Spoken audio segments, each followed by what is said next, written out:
Derek with Eliminex. This is the part 2 of this follow-up trip that I'm doing. This is the bed bug that they found, and it's dead. So either it was dying or they sprayed it. That was a few days ago, I guess, when they found it, and then they called me.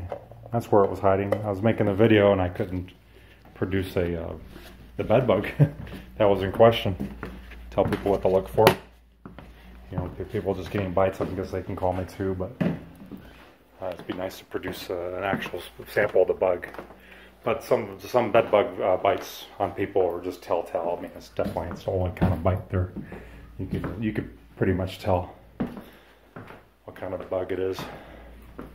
I'm doing a quick follow-up of this bed frame. It already has a residual pesticide on it, so I assume the bed bug came from a perimeter part of the room when the treatment got weaker, because obviously they weren't on the bed for 2 weeks after my first treatment. They weren't on the bed at all, and then they started getting bites just overnight, and then they found one bed bug on the surface of the mattress.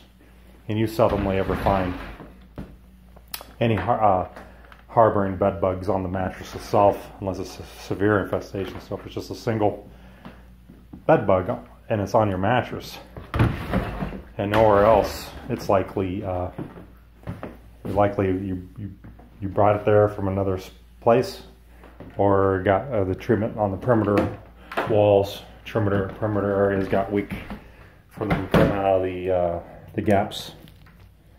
You can see gaps here.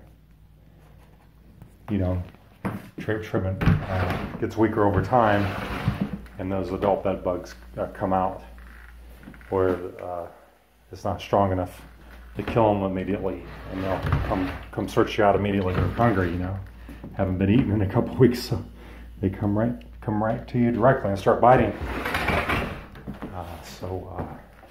That's how I can explain that.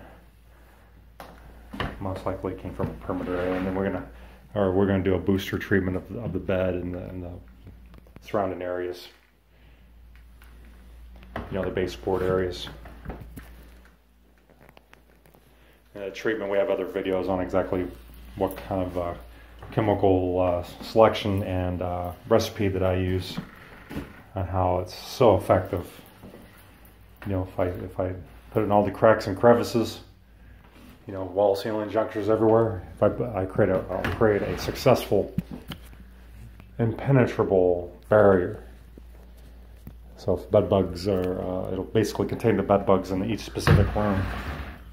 You know, keep them from going elsewhere into another room. So we can pretty much narrow it down over time. If you get a repeat problem, it's only going to be in one area. And we can pretty much figure it out, which room, or which person has been, or which items have been, is it still generating bed bugs, or if somebody's still bringing them in from outside. I'm going to finish up with this, and we'll continue.